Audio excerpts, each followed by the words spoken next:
जिंदगी की इस कठिन परीक्षा में कोई अपनी दुर्भाग्य को दोष देकर हार मान लेते हैं, तो कोई उस हालात में गजब कुछ कर दिखा के पूरी दुनिया के लिए अनुप्रेरणा बन जाते हैं। ऐसे ही एक इंसान है SD aluminium private limited company के फाउंडर सुदीप दत्ता, जो कभी इस कंपनी में एक लेबरर का काम करते थे। एक समय बस 15 रुपए पर डे के हिसाब से लेबरर का काम करने वाला सुदीप दत्ता आज 1600 करोड़ रुपीस के कंपनी के मालिक है।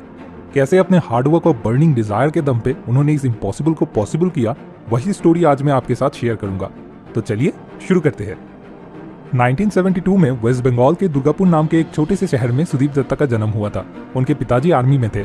1971 में इंडो पाकिस्तान वॉर में गोली लग जाने की वजह से उनके पिताजी पैरालाइज्ड हो गए थे। रोजगार के लिए तब उनका पूरा फैमिली सिर्फ उनके बड़े भैया के ऊपर डिपेंडेंट हो गया था। लेकिन कुछ ही दिन बाद उनके बड़े भैया की भी तबीयत बिगड़ने लगा था। फैमिली की फाइनेंशियल सिचुएशन बहुत ही खराब रहने की वजह से बिना इलाज के ही उनके बड़े भैया की डेथ हो जाती है।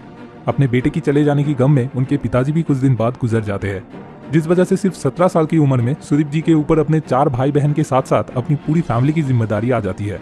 इस समय हर रोज जिंदगी के साथ जंग लड़के उनकी फैमिली को सर्वाइव करना पड़ रहा था। ऐसे में तब सुदीप जी के पास 2 ही ऑप्शंस बचे थे, पढ़ाई छोड़ के रिक्शा चलाना शुरू करना या फिर किसी होटल में वेटर का काम करना। लेकिन उन्होंने तीसरे ऑप्शन को चुना।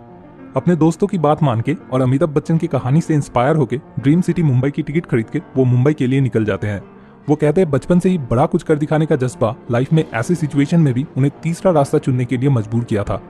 1988 में मुंबई पहुंचने के बाद 15 रुपए पर डे के हिसाब से वो एक लेबरर का काम करना शुरू करते हैं। तब उनका काम था पैकेजिंग, लोडिंग एंड डिलीवरिंग। काम के बीच बीच में वो बिजनेस की प्रोसेस को समझने लगे थे। तब उस कंपनी में उनके ही जैसे और भी 12 वर्कर्स थे। बड़ी ही मुश्किल में उनका दिन गुजर रहा था। 20 लोगों की एक कमरे में सो के उन्हें रात गुजरना पड़ता था, जहाँ पे सब सो जाने के बाद हिलने के लिए भी कोई जगह नहीं बचता था।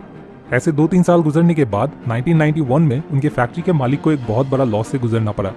इसलिए फैक्ट्री के मालिक ने उस फैक्ट्री को बंद कर देने का डिसीजन ले लिया और यही से शुरू हुआ सुदीप दत्ता का एंटरप्रेन्योरशिप जर्नी। वो इस मौके का इस्तेमाल करके अपने सारे सेविंग्स और दोस्तों से कुछ पैसे उधार लेके 16,000 रुपए इकट्ठा करके अपने फैक्ट्री के मालिक के पास पहुंच गए थे उस फैक्ट्री को खरीदने के लिए। लेकिन एक फैक्ट्री खरीदने के लिए उतना पैसा काफी नहीं था, लेकिन फिर भी क्योंकि फैक्ट्री के मालिक को नुकसान से गुजरना पड़ रहा था, वो उसी पैसों में मान गए थे। लेकिन एक शर्त पे, अगले 2 साल तक उस फैक्ट्री से जितना भी मुनाफा होगा वो सारे पैसे सुदीप जी को उस फैक्ट्री के मालिक को देना होगा। सुदीप जी राजी हो जाते हैं। कल तक वो जिस फैक्ट्री में एक लेबरर थे, आज उसी फैक्ट्री का वो मालिक बन चुके थे। लेकिन इससे फैमिली की जिम्मेदारी के साथ साथ तब उधार का बोझ भी उनके कंधे पर आ गया था। एल्यूमिनियम पैकेजिंग इंडस्ट्री तब एक बुरे समय से गुजर रही थी। पूरे मार्केट की शेयर तब बस 2 ही कंपनी के हाथ में थी। एक था जिंदल लिमिटेड और एक था इंडिया फॉयल। और दोनों ही कंपनी बहुत ही ज्यादा पावरफुल और बड़ी थी। एक छोटी सी कंपनी लेके तब उनके साथ कंपटीशन करना नेक्स्ट टू इम्पॉसिबल के बराबर था। इस समय कई नए इंडस्ट्री स्टार्ट होने की वजह से मार्केट में और भी ज्यादा फ्लेक्सिबल पैकेजिंग का डिमांड बढ़ने लगा था। सुदीप जी इस अपॉर्चुनिटी को इस्तेमाल करके बेस्ट फ्लेक्सिबल पैकेजिंग प्रोवाइड करके मार्केट में धीरे धीरे अपना जगह बनाने लगे थे। वो पूरे साल भर कड़ी मेहनत करने लगे थे और खुद हर एक कंपनी के पास जाकर उन्हें समझाने की कोशिश करने लगे थे कि क्यों उनकी पैकेजिंग मार्केट में दूसरे कंपनी से अलग और बेटर है। ऐसे शुरू में छोटी छोटी कंपनीज की ऑर्डर पे बेस करके उन्होंने फैक्ट्री चलाना शुरू किया और धीरे धीरे वो मार्केट में अपनी एक पोजीशन बनाने लगे। इसके बाद फिर जब सन फार्मा, नेस्ले जैसे बड़े बड़े कंपनी से ऑर्डर आने लगे, फिर उसके बाद से सुदीप जी को जिंदगी में कभी भी पीछे मुड़ के नहीं देखना पड़ा। फाइनली उनको अपनी जिंदगी में सक्सेस मिलना शुरू हुआ था। लेकिन इसके कुछ ही दिन बाद अनिल अग्रवाल का वेदांता कंपनी पैकेजिंग इंडस्ट्री में अपना कदम रखता है। वेदांता उस टाइम बड़ी कंपनीज में से एक था। उनके साथ मार्केट में टिके रहना सुदीप जी के लिए एक और बड़ी चैलेंज बन के निकला था। लेकिन इस बार भी सुदीप जी हार ना मान के बहुत ज्यादा मेहनत करके प्रोडक्ट क्वालिटी को कई गुना बढ़ाने में कामयाब भी हुए। आखिर में वेदांता कंपनी को सुदीप दत्ता के सामने हार मानना पड़ा और 2008 में 130 करोड़ रुपीस के साथ सुदीप जी वेदांता के पास से उस कंपनी को खरीद भी लेते हैं। इस डील के बाद वेदांता कंपनी पैकेजिंग इंडस्ट्री से हमेशा के लिए निकल जाते हैं, जो सुदीप जी के लिए अपनी जिंदगी में लिया हुआ सबसे इंपॉर्टेंट डिसीजंस में से एक था। इसके बाद वो अपनी कंपनी को जल्दी जल्दी आगे बढ़ाने की कोशिश में लग जाते हैं और फर्मा पैकेजिंग इंडस्ट्री में खुद का पहचान बनाने लगते हैं। 1998 से लेकर 2000 के बीच में वो कलकत्ता के साथ साथ और भी कई शहरों में टोटल 12 प्रोडक्शन यूनिट की स्थापना किए थे।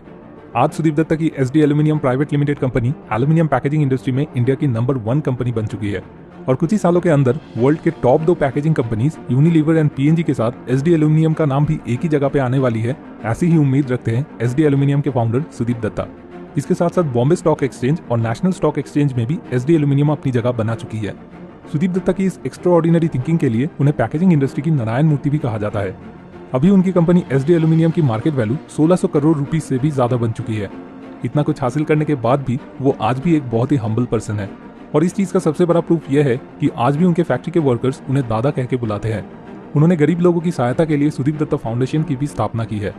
दुर्गापुर की सुदीप दत्ता की स्टोरी हमें ये सिखाती है कि कैसे जिंदगी के मुश्किल वक्त में भी हार ना मान के और भी ज्यादा मजबूती के साथ लड़ाई की जाती है, क्योंकि जो लोग किसी भी हालत में कोशिश करना नहीं छोड़ते वो लोग जिंदगी में कभी भी नहीं हारते। आखिर में आपसे एक छोटी सी रिक्वेस्ट, अगर इस वीडियो से आपको इंस्पिरेशन मिली हो तो जरूर इस वीडियो को अपने लव्ड वंस के साथ शेयर करें ताकि उन्हें भी इंस्पायर्ड होने का मौका